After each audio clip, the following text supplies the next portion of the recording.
You mentioned how important it was when Eddie Murphy came to watch you. Obviously, you shared the stage with guys like Chappelle, Chris Rock, all the GOATs. And, there's also been, some friction as well with other comedians, right? Like there's always a little bit of tension between you and others. How do you look at the sort of comedian brotherhood today, especially as someone who's kind of sitting on the mountaintop as far as it's better, man. Yeah. We got older. We all got older. And I think our conversations have gotten better.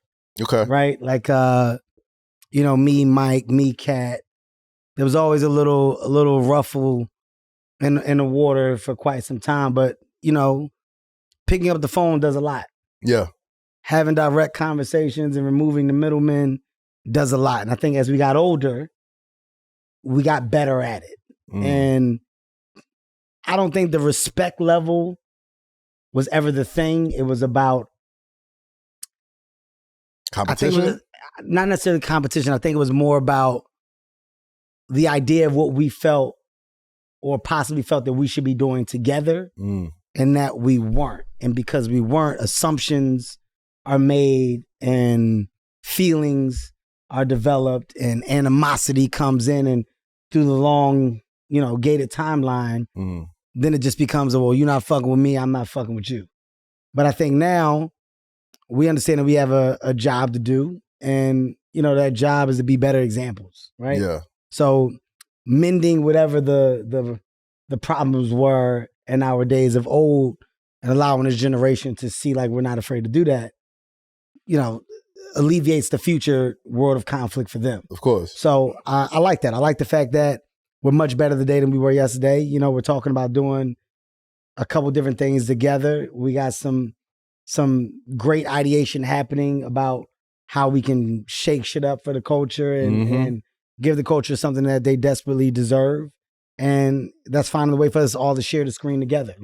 That's the one thing that we don't have that frustrates me. When you think about Harlem Nights, they all had that thing together. Like, whether you choose to realize it or not, Eddie Murphy, Richard Pryor, Charlie Murphy, Robin Harris, Red Fox. The only person missing from that, regardless of their actions in life after, Cosby, right? Like at that time, Yeah. right? And for whatever reason, it was because of whatever the differences were back then, that they weren't all collabing and fucking with each other at the level that they should. But imagine a Cosby integration at that time, and we had something to go, oh my God, all of them in that.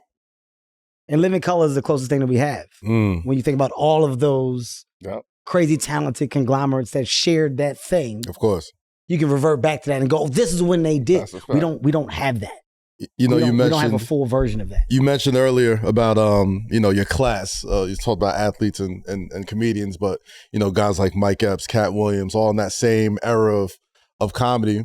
And then you kind of fast forward it now. Just watch the Eddie Murphy documentary on Netflix that you were in, and really a couple of other people, and it was really good. And I think like you said, that collaboration that was there when Eddie was the man.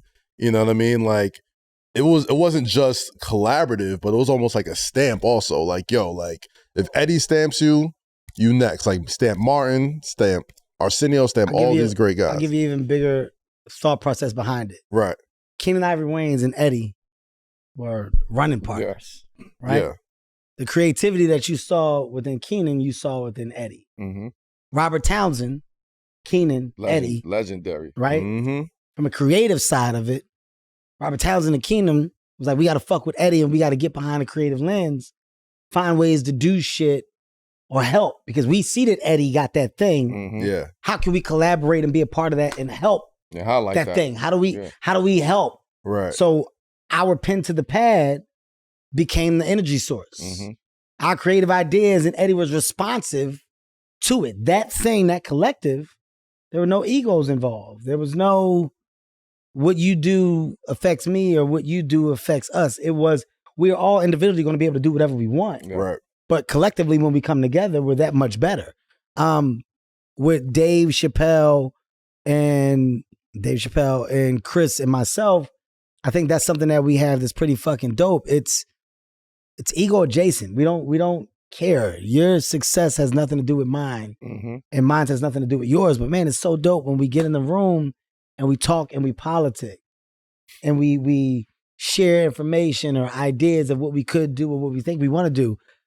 I would love to see that table kind of broaden a little bit. Yeah. And I would love to see us all at the fucking table and put all of our differences aside, you know, male and female, because we all have had our own share of shit. But if we find a way to do that and everybody understands that the valuable of the win of one piece of IP that we all share some type of participation in, game changing. It lives on forever. It'll be history. And there's small versions of it. Chris tried to do it with Death at the Funeral. Yep. Right? He's like, all right, here's my attempt at it. Let me get who I can. Let me figure out my way. Like, you know, Q with the Fridays and the next Fridays. Absolutely. I mean, when you highlight Katt and Mike, I mean, those movies were big movies and iconic movies, but it's because of the star power of that younger comedic talent that were in the movie or in those movies at the time. Chris Tucker but it was a variation of it. You know, the Tucker, the Katt, the Epps, the Me, the Rock, the Chappelle, the fucking Kings of Comedy, Wanda, you know, Monique, Leslie Jones. Like, you got so many people, but we all got our shit. We got to find a way to, like, throw the shit to the side and eventually be on the same. Do you think you lead in that? I think it takes a lot of patience to get it done. Yeah. But you know, man, it's tough. It's tough dealing with separate thought processes. Everybody's got an agenda. And if your agenda doesn't fit my agenda, instead of us finding like a nucleus, sometimes we find an explosion.